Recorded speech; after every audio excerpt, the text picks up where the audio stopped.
Bienvenido a este nuevo video titulado El ocaso de los dioses. Ante los acontecimientos tan extraños que estamos viviendo en todo el mundo, creo que la mejor opción es investigar, leer o escuchar a todo aquel que, aparte de experto, es honesto intelectualmente, a aquel que está comprometido con buscar la verdad y anunciarla pese a muchos obstáculos y peligros. ¿Es esta la mejor opción? Porque lo que está en peligro, lo que está en juego, es nuestra propia existencia. Ya en el Antiguo Testamento de la Biblia hay una frase muy significativa con respecto de esto. Está en Oseas 4:6 y dice así: «Y mi pueblo murió por falta de conocimiento». Así pues, que sea cualquier otra cosa la que nos mate, pero no la ignorancia. Por esto es que les invito nuevamente a escuchar a este respetable investigador argentino, dueño del blog The Wanderer. El título del escrito es El ocaso de los dioses. Veamos pues qué dice este investigador argentino. Vivimos en el ocaso. No sé si es el ocaso del mundo, el Kali Yuga del que hablan los hindúes, pero ciertamente es el ocaso de la civilización occidental, aquella que fue edificada por Grecia y Roma y vitalizada por el cristianismo.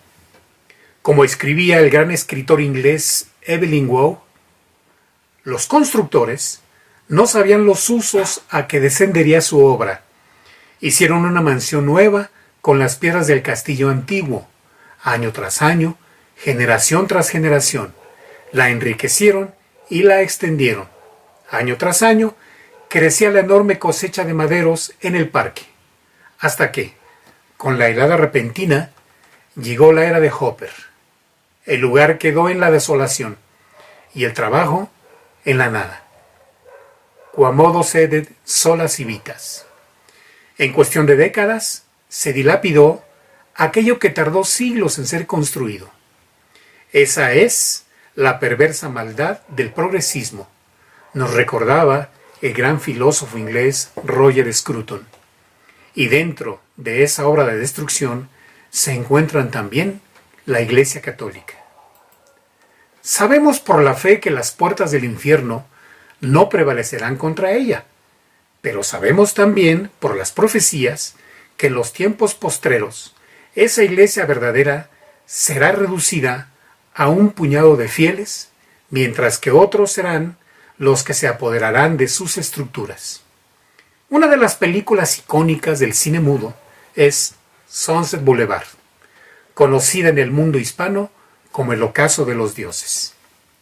Narra la historia de Norma Desmond, una estrella de cine mudo que al llegar el sonido perdió su estrellato y su fama.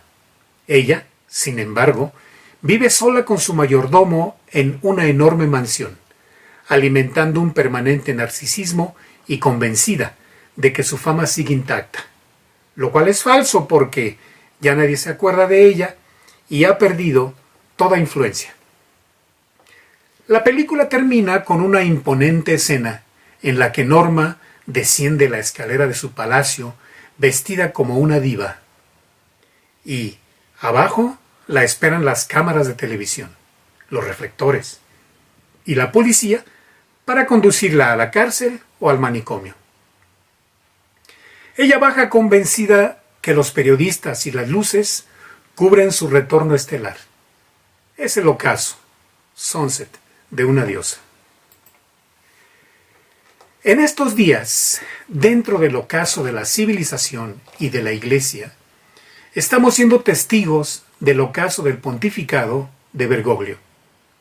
Ya no le alcanzan los bergoglemas para enamorar al mundo, que se olvidó de él. Su verdadero rostro, aquel que conocían los obispos, sacerdotes y fieles argentinos, se está manifestando ahora al mundo. Bergoglio no es el Papa de la Misericordia, es el Papa del rencor, de la furia, de los castigos y de la injusticia. Porteñito canchero, creyó que podía aplicar en el Vaticano las tácticas que aplicaba en la curia porteña. Las aplicó y las consecuencias saltan a la vista. El episodio del semicardenal Becciu sacó a luz los errores cometidos una y mil veces, el nombramiento de los personajes más inapropiados para los cargos más importantes.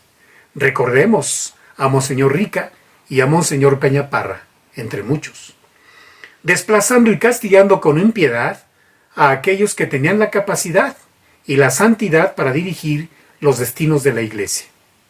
Recordemos a los cardenales Müller y Burke, entre otros. Como bien decía el escritor cuyo blog se titula La Especola, en una de sus últimas entradas, las revoluciones progresistas, como lo fue la francesa, solamente pueden sostenerse con la guillotina. Hay que ser precisos.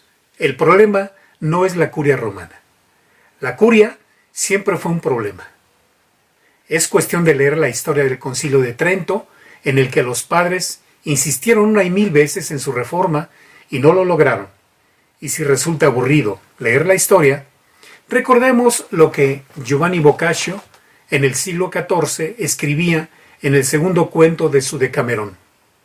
Encontró que, en la curia romana, del mayor al menor, generalmente pecaban deshonestísimamente de lujuria, y no solo en la natural, sino también en la sodomítica, sin ningún freno de remordimiento o de vergüenza, tanto que el poder de las meretrices y garrones, al impetrar cualquier cosa grande, no era poder pequeño. Además de esto, universalmente golosos, bebedores, borrachos y más servidores del vientre, a guisa de animales brutos, además de la lujuria, que otros conoció abiertamente que eran.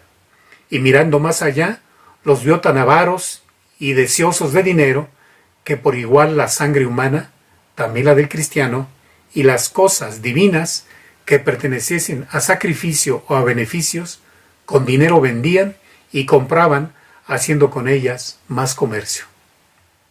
Los papas de esos siglos difíciles de la Iglesia supieron manejar la situación mejor o peor, pero jamás provocaron el estropicio en la fe que está provocando Bergoglio.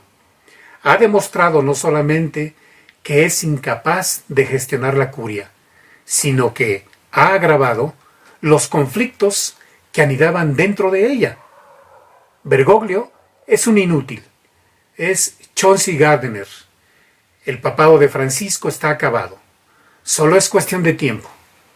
Morirá más pronto que tarde, o se verá forzado a renunciar, porque Becciu era parte importante de una de las cordatas que funcionan dentro del Vaticano, y ya advirtió que dará batalla, y los suyos lo protegerán.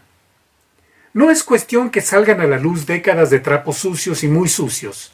Como Norma Desmond, Bergoglio se encuentra solo y refugiado en su fortaleza de Santa Marta, sin poder confiar ya en nadie, y olvidado por muchos, al menos por aquellos que más le interesaban. Un caso notable lo constituye el diario La Nación, el diario argentino La Nación, en el que Elisabetta Pique, una de las operadoras periodísticas más cercanas al pontífice, publicaba al menos una nota semanalmente glorificándolo.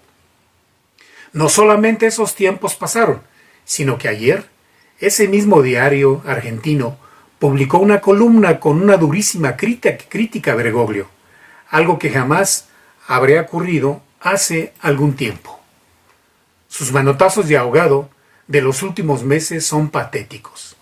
Los inmigrantes, la casa común y la fraternidad universal, los tópicos que en otro momento le dieron brillo y tapa en la prensa, ahora ya nadie tiene en cuenta. Pero como Norma Desmond, no esperemos que entre en razones. Se trata de personajes que jamás reconocerán su fracaso y, en medio del ocaso, porfiarán con el sol, está en su cenit.